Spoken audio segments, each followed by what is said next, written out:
Góðan dag og þakka þér fyrir að taka örfáar mínútur til þess að hlusta á þetta YouTube myndband. Ég heiti Þórður Víkingur, ég er verkfræðingur og hef unnið við stjórnun í ýmsum hlutverkum í mörg ár. Bæði verið í ellinni sem stjórnandi, en þá hef ég einnig stundað fræðamennsku á sviði stjórnunar, verið háskólakennari, stjórnunarráðgjafi og ýmislegt annað reyndar. Ég hef yfir 20 ára reynslu af því að þjálfa starfsmenn og stjórnendur og takast á hendur skipulagstengd verkefni, með öðrum orðum að fara inn í fyrirtæki og leita leiða til þess að ná meiri árangri með rekstrinum.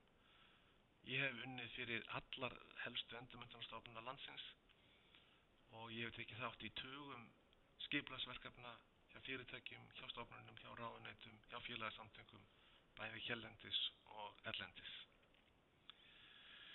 Ástæðurnar sem ég langar að benda á og ég hef í heiðri er að það sem að borð er borið sé hagnýtt og þetta sé sniðið að þörfum viðskiptavinarins hverju sinni. Viðskiptavinirnir hafa mjög mismunandi þarfir og þar leiðandi er ekki hægt að taka eitthvað fræðasvið og segja að það passi öllum á sama hátt. Þannig að við byrjum á því að greina þarfirnar og við reynum að tengja þjálfun eða hvaðan var sem verkefnið snýr að við starfsemina og með þessum hætti eru margar flugur slegnar í einu höggi. Við berum að borð það sem að hæst ber og mestum árangri skilar, en tengjum það líka við raunveruleg viðfangsefni innan fyrirtækisins þannig að það skili fyrirtækinu árangri löngu eftir að og festi sessi löngu eftir að námskeiðinu lýkur. Þá legg ég áherslu á það að ég get boðið þessa þjónustu á afar hagstæðu verði borið saman við aðra á þessum markaði. Mér langar að nefna 3 dæmi vinsæl námskeið sem hafa oft verið haldin þrautreind og afar þétt, en að sjálfsögðu eru ýmis önnur námskeið í boði og stundum líka getur maður tengt á milli námskeiða þannig að sveigjanleikinn er mikill. Verkefnastjórnun er nú kannski það sem ég er þekktastur fyrir. Þarna kennum við bæði að byggja upp verkefni þannig að verkefni tengist örugglega markmiðum fyrirtækisins. Þetta er oft kallað stefnumarkandi áætlanagerð. Þá kennum við afmörkun verkefna, kennum að setja upp markmið, kennum að gera tímaáætlanir, kostnaðaráætlanir og aðrar nauðsynlegar áætlanir. Við lærum hvernig ná að setja upp framvindueftirlit og hvernig ná að gera verkefni upp og fylgja þeim eftir. Og einnig höfum við tengt þetta inn á nýjustu stefnur og strauma og þá mátti kannski helst segja eða nefna til sögunar agile aðferðir sem að mörg íslensk fyrirtæki og stofnanir eru í vaxandi mæli að taka upp til að stjórna verkefnum með góðum árangri. Árangursviðmiðin, það sem að kemur út úr þessu, ætti að vera mun betra skipulag og miklu skilvirkari verkefni og þetta námskeið er oft skila geysilegum árangri í rekstri. Annað dæmi námskeið sem er ekki síður áhrifaríkt ef rétt er að málum staðið er svokölluð straumlínustjórnun eða lean management. Straumlínustjórnun er það sem að mörg fyrirtæki sem að við lítum upp til líta á sem hornsteininn á bakvið sinn árangur.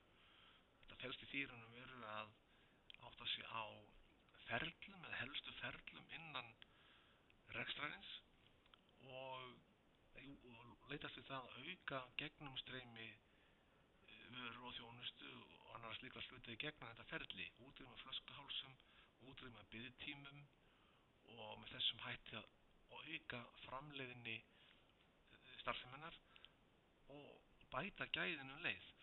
Þannig að þetta fylgir síðan að við mælum og höfum miklu meira yfirlit yfir kostnað og sóun í fyrirtækinu eftir en áður. Þetta er auðvitað hluti af því sem við köllum gæðastjórnun og getur vel tekst til leitt til stöðugra umbóta og mikillar lækkunar á kostnaði og aukinnar skilvirkni í starfseminni. Þetta er mjög öflugt námskeið og oft á tíðum svona markar tímamót í skilningi á því hvernig hagkvæmur rekstur virkar. Þriðja námskeiði sem ég langar til þess að nefna, eða við kannski kalla þetta þjálfunardagskrá frekar, eru ákvarðanatöku aðferðir. Og þetta er kannski einhver lítið framtíðarmúsík, en ég hef geysilega trú á þessu námskeiði og það hefur oft á tíðum verið svona opna augu margra fyrir því að eftir því sem að umhverfi sem við líðum að hræðast í flóknara, þessi raun og veru ríður meira á að við höfum einhvers konar mótað aðferðafræði við að taka ákvarðanir. Og þetta námskeið byggir á því að við tökum upplýsingar, við greinum það niður, við notum aðferðir til þess raun og veru að taka bestu mögulegu ákvörðun á grundvelli fyrirliggjandi upplýsinga. Og hérna stefnum við því að fá alveg nýja sýn á það hvernig ákvarðanir eru teknar, hvernig við vegum inn áhættu, hvernig við vegum inn jafnvel sannfæringu og ímynd og ýmiss konar hluti sem eru illmælanlegir, og út úr þessu koma oft á tíðum einnig líkön sem að auka líkur þess að við tökum öfluga ákvörðun á grundvelli fyrirliggjandi upplýsinga. Þessi fer nú að ljúka, en þetta er mjög vönduð þjálfunardagskrá og ég legg áherslu á að þetta geti gagnað starfseminni strax og í framtíðinni. Þetta er ekki bara eitthvað sem að menn sækja og síðan er allt gleymt, heldur reynum við að láta þetta festa rætur þannig að þetta gagnist starfseminni vonandi langa framtíð. En einnig fylgir með heilmikið af handbókum, reiknilíkönum og svona aðferðafræðilegum grunni sem getur orðið undirstaða þarfagreiningar og kerfisetningar, þannig að til að auðvelda þessu fræðum til að festa rætur innan starfseminnar.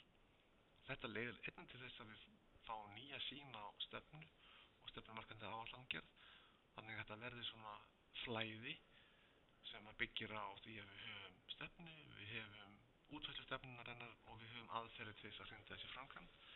Og ekki síst þá fáum við nýjar hugmyndir. Þessi vinna oft á tíðum er afskaplega ánægjuleg. Þarna er jafnvel þótt að námskeiðin séu þétt og þau eru efnismikil, þá þurfa ekkert að vera endilega mjög leiðileg. Og oft á tíðum hefur fólk mjög gaman að þessu og þetta treystir hópinn og leiðir til svona uppbyggilegra starfsemi og jákvæðni í garð viðfangsefnisins. Þá ætla ég að þakka þér fyrir að taka þér tíma til að hlusta og vonandi heyrist